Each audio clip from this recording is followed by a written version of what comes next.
Hi, welcome back to Bible Addict and diving into chapter 3 today.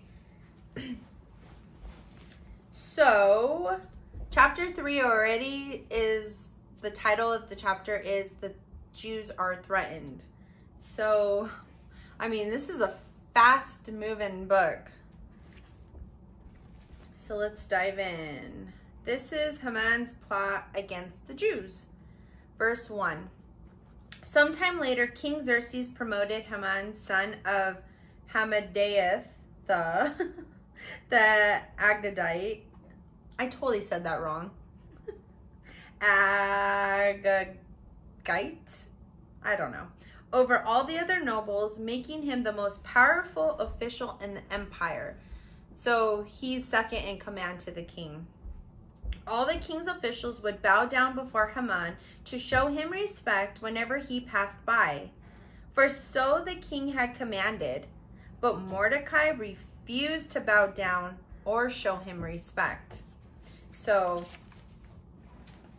Mordecai is pretty gangster. I love it. He's not going to bow down before him. We know that Mordecai will only bow down to God. That is, I mean, that's putting your life on the line.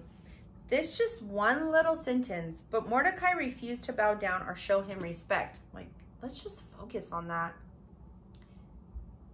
Haman is second in command. Literally King Xerxes, then Haman. So he could die. He could be thrown in prison. So I feel like that little sentence, like that's key. Mordecai is very obedient to God, willing to put his own life down. So let's see what the study Bible says already. Mordecai's determination came from his faith in God.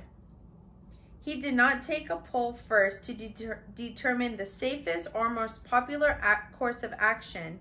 He had the courage to stand alone.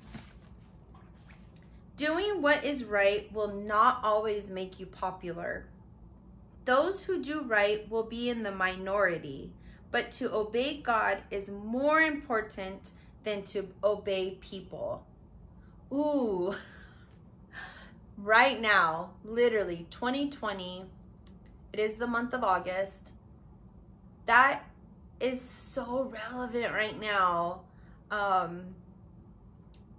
We have to have the courage to stand alone. We have to, like, what we're gonna say, if you are standing with the Bible, you are standing with God, there are so many issues that have just become normalized, and if you speak out against them, they will cut you down. And Mordecai shows right here that you may have to stand alone and be hated. And that's what God asks. We're not to just follow people. We're, you know, people are not before God. So you may have to stand up. Like already, verse 2. This is like hardcore stuff, but so relevant in today's time. So let's read what the commentary says for chapter 3. For reasons unknown, the king honored Haman, the Agagite, and gave him a higher position than all the other officials. Jews reading this story would have taken note of the man's background. Haman was a descendant of Agag, leader of the Amalekites, an ancient enemy of Israel. The Amalekites had opposed Israel from the beginning when they had departed from Egypt under Moses. So King Xerxes' new right-hand man would have hated Jews. Like, he already had the hate for Jews in him. Moreover, Mordecai was a son of Kish, a Benjaminite.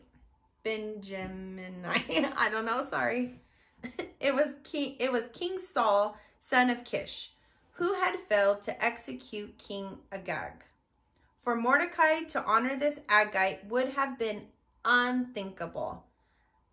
It would have just spit in God's face, because these people really hated the Jews. Okay, so let's go back to the Bible. We're at verse 3.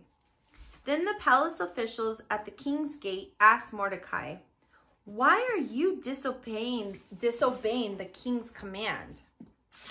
They spoke to him day after day, but still he refused to comply with the order. So they spoke to Haman about this to see if he would tolerate Mordecai's conduct, since Mordecai had told them he was a Jew. When Haman saw that Mordecai would not bow down or show him respect, he was filled with rage. Here we go again with rage, people. What happens when you have rage? We're seeing it in today's times. He had learned of Mordecai's nationality, so he decided it was not enough to lay hands on Mordecai alone. He did not want to just destroy Mordecai. Instead, he looked for a way to destroy all Jews throughout the entire empire of Xerxes. That's so crazy to me. So in the month of April, during the 12th year of King Xerxes' reign, lots were cast in Haman's presence. The lots were called Purim. Sorry, I'm not sure if I'm saying that correctly. To determine the best day and month to take action. And the day was selected was March 7th, nearly a year later. So Haman already knew he was going to kill every single Jew. But they had this thing, these lots that they would pull, and that gave them the date, and it's called Purim. Then Haman, oh wait, that's verse 8. I kind of want to read about the lots in the study Bible.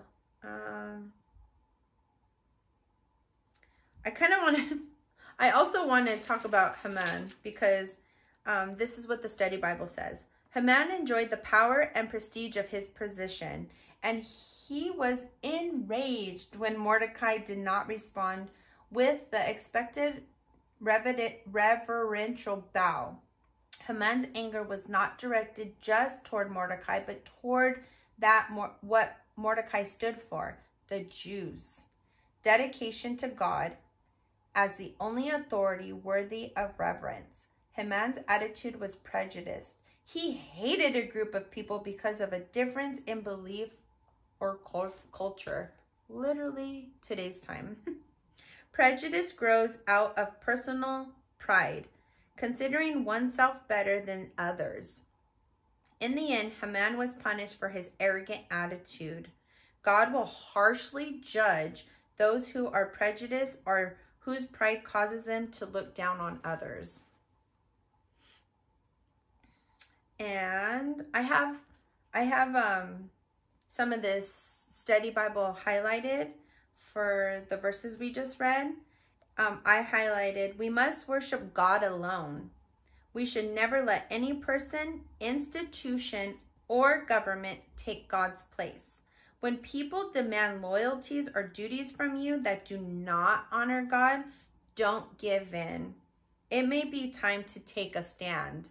I have that highlighted because it's a scary time out there, and what is going on. We're going to have to find our inner Mordecai and Esther to take a stand. No more. Don't give in. I thought that, I just really wanted to read that.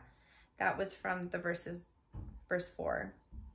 Verse 7. So this is the lots that were pulled. Haman cast lots to determine the best day to carry out his decree. Little did he know that he was playing into the hands of God. For the day of death was set for almost a year away, giving Esther time to make her plea to the king. The Persian word for lots was Purim, which became the name for the holiday celebrated by the Jews when they were delivered, not killed, on the day appointed by Haman. Yes, victory, right? So, I'm just going to keep reading from the Bible.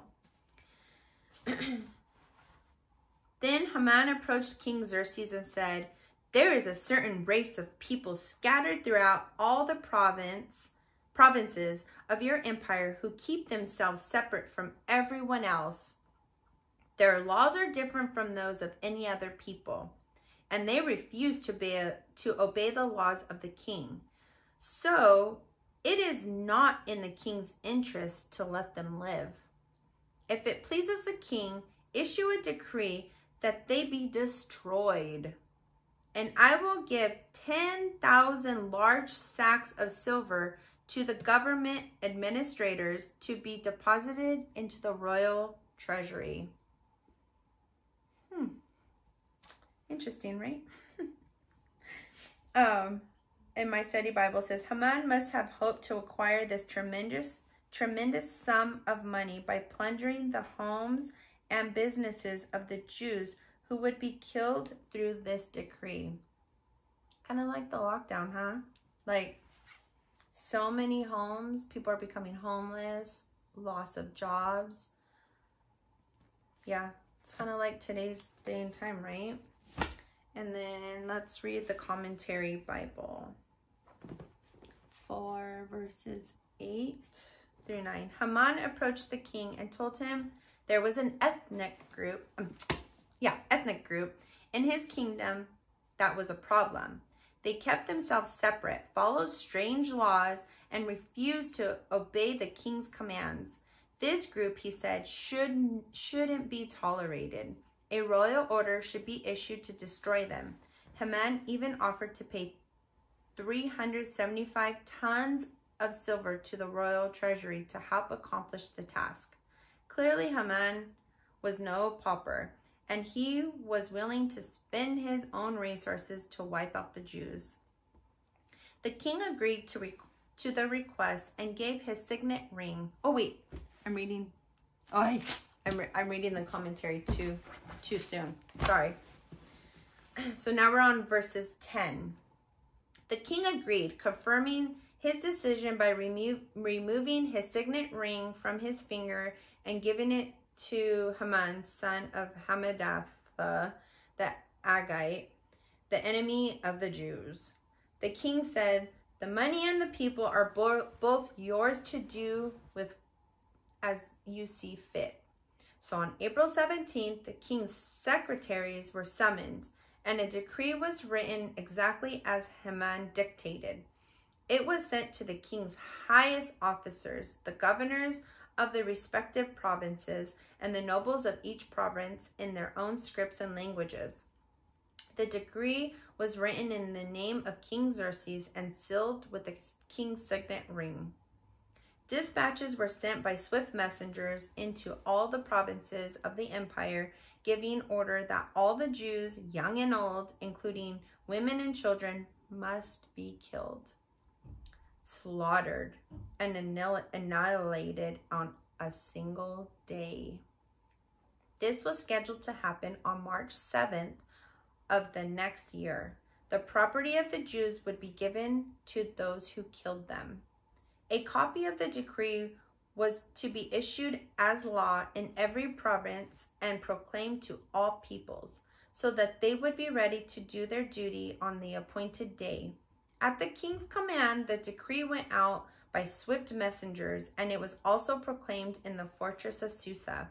Then the king and Haman sat down to drink, but the city of Susa fell into confusion. So right outside his courtyard, he has tons of Jews living there. So there's like this uproar.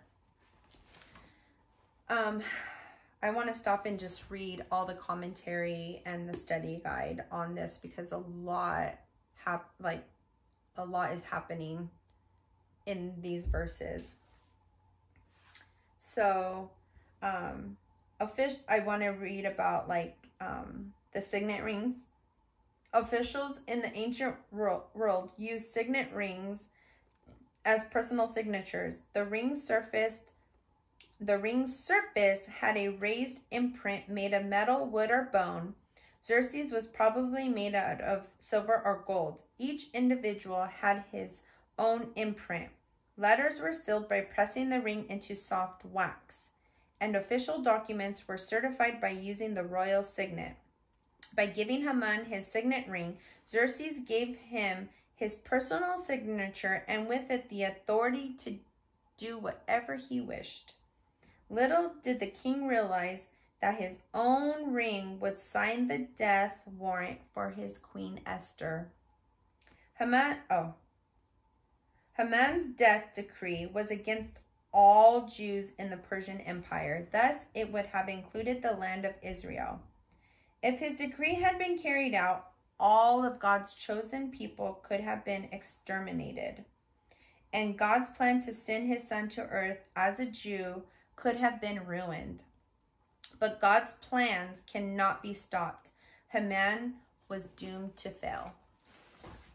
And then the commentary Bible says, the king agreed to, so it's like kind of the same, but just different perspectives. The king agreed to the request and gave his signet ring, a tool of great power. As well, see, to Haman, the Agagite, the enemy of the Jewish people. In other words, a wicked man with a vendetta held in his hand the authority to kill all of God's people. That's not power. I don't know what is. Haman commanded the royal scribes to write letters on behalf of the king to the leaders throughout the empire. The letters ordered the officials to destroy, kill, and annihilate all the Jewish people and plunder their possessions. Each was sealed with the royal signet ring, which acted as the king's own signature, and the message was distributed throughout the empire. While everyone outside the walls of the palace was in confusion over this decree, the king and Haman sat down to drink. A sad insight suggesting there seemed to be no stopping the madness. But nothing would take place until the 13th day of Adar, the 12th month, because God was at work behind the scenes and controlling the timetables. If you don't see how relevant this is to today's time, I don't know what to tell you. You can just see the evil. Why are people not stopping lawlessness? Why are people so proud to talk about abortions? You know, I don't understand that. But I do understand who's in control in the timetable. So that gives me hope and peace in this crazy world. So that's the end of chapter 3. This is a crazy ride. I hope you guys are excited. Like, this is, you know, Haman got the signature of the king. He was already like the biggest head on earth as second in command, and now he has the king's power, his signature, and he's so excited because he's so filled with hate for the Jews. He's excited because he's gonna kill every single one of them. So he's excited. He's like sent out the decree. They all know they're gonna be killed on whatever March 7th.